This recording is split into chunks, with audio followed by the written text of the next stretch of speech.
السلام علیکم دوستانو د انګلیش کورس ان پښتو نن 14مه ویډیو ده او په دې ویډیو کې به مونږه پاس کنټینیوس ټینس کوو چې دې مطلب دی تیره جاري زمانه صحیح دی ډیره یو اسانه زمانه دی ټینشن به نه ورته اخلي خو دوستانو یوه خبره کول غواړم چې تاسو کوشش کوئ چې د ګرامر ویډیوګانې همیشه مکملې ګورئ صحیح دی ځکه چې که چیرته تاسو دا مکملې ونه ګورئ نو ستاسو ذهن بیا نه ورباندې خلاصیږي دا د لغاتو یا د جملو ویډیوګانې نه دي چې تاسو به یې لږ وګورئ بیا یې پرېږدئ نه دا همیشه مکمل ګوري صحیح دی نو بیا به ستاسو دغه زمانې زده کیږي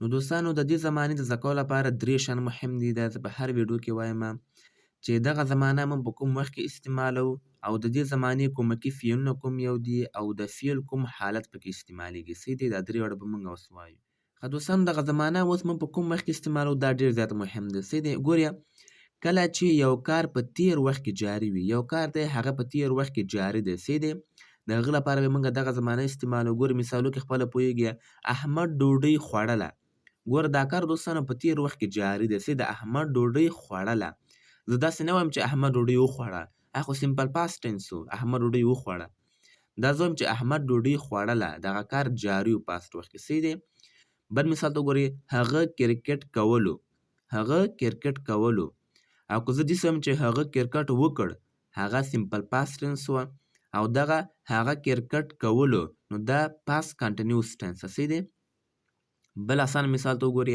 پرون ما د افغانستان لوبه کتله نو کله چې موږ چاته وایو کنه چې ما پرون د افغانستان لوبه کتله یا ما پرون کرکټ کولو یا ما پرون ډوډۍ خوړله که هر قسمه جمله وي صحیح دی نو د هغه جوړولو لپاره به موږ پاست کنټینیوس ټینس کې جملې جوړو صحیح دی ښه کله چې سکول ته روان وم هغه مې ولیده ګوره کله چې سکول ته روان وم نو هغه مې ولیده دا هم څنګه ده موږ په دغه زمانه کې بیا جوړو صحیح دی کله چې سکول ته روان وم دا پاست کنټینیوس ټینس وه او هغه مې ولیده دا بیا چې سمپل پاست ټینس ده ښه نو دا دې چې سول مثالونه سول اوس د دې یوازې سټرکچر زده کوو نور اسانه دی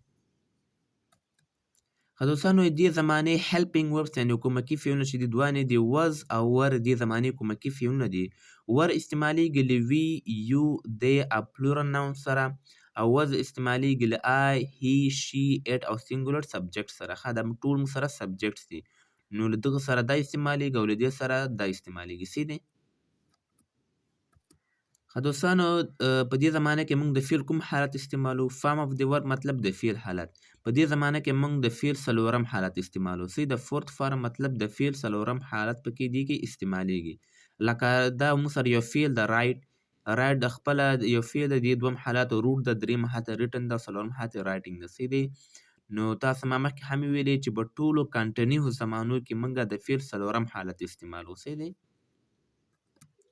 ښه دوستانو اوس راځو د دې سټرکچر ته راځو پوه شئ پازیټیو سټرکچر مطلب مثبت جوړښت لکه زه ما ډوډۍ خوړله دا څنګه سو مثبت جوړښت ده ښه نو دا دې چې دا سټرکچر ته ګورئ خپل ورباندې پوهېږي اوس دې کې موږ لومړی سبجیکټ استعمالو ورپسې بیا وز یا ور استعمالو دا داسې ما ویلې چې وز له کوم سبجیکټ سره استعمالیږي او ور له کوم سبجیکټ سره استعمالیږي صحیح ده داسې ما ویلې ورپسې بیا د فعل څلورم حالت استعمالو ورپسې بیا اوبجیکټ استعمالو صحیح دی مثال ته وګورئ ما کرکټ کولو څنګه وایم آی مطلب زه I was playing cricket نو آی موږ سره سبجیکټ سو was موږ سره بیا دا سو هیلپینګ ورب سو او پلینګ موږ سره د فعل څلورم حالت سو او کرکټ موږ سره اوبجیکټ سو صحیح دی نو I was playing cricket ما کرکټ کولو بل ته وګورئ هغه وریجې خوړلې He was eating the rice. He was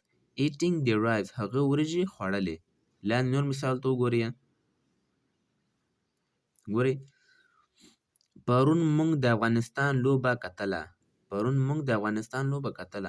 We were نو وی سره ور راځي که نه نو we were watching د فعل څلورم حالت د واچ صحیح دی نو we were watching موږ کتله د افغانستان میچ لوبه yesterday پرون موږ د افغانستان لوبه پرون کتله صحیح دی بل مثال ته وګورئ احمد د راشد باره کې خبرې کولې ګوره احمد د راشد باره کې خبرې کولې سمپل پاست کنټینیوس ټینس ښه جاري عمل ده په تېر وخت کې نو څنګه به وایو احمد was talking about راشد احمد خبرې کولې about په باره د راشد سی دی.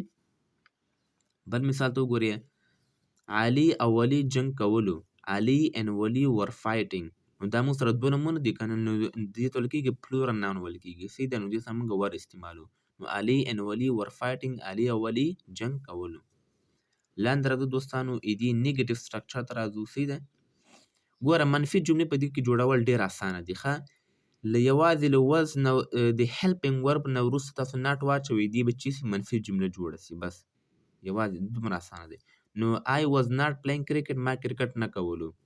He was not eating the rice. هغه وریجې نه خوړلې. احمد and ولي were not fighting. احمد او ولي جنګ نه کولو. دا چې سي دي منفي جملې سي. ښه دوستانو کله چې موږ دې کې سوالیه جملې جوړو، چې جوړو سوالیه جملې سی دی. لکه د مثال په ډول آیا هغه کرکټ کولو، نو څنګه به وایو آیا هغه کرکټ کولو. Was he playing cricket? Was he playing cricket؟ دا زه په هر زمانه کې تاسو ته وایم چې کله سوالیه جملې جوړوئ یا نو کومکي فعل به اول سرته راولئ یا ورپسې به سبجیکټ ولیکئ، بیا د فعل څلورم حالت او بیا object ته. سی دی. یوازې تاسو دغه کې فرق هغه راولئ چینج، نو دا په خپله ولیکئ. نو کومکي فعل اول سرته ورپسې سبجیکټ. نو was he playing cricket؟ آیا هغه کرکټ کولو.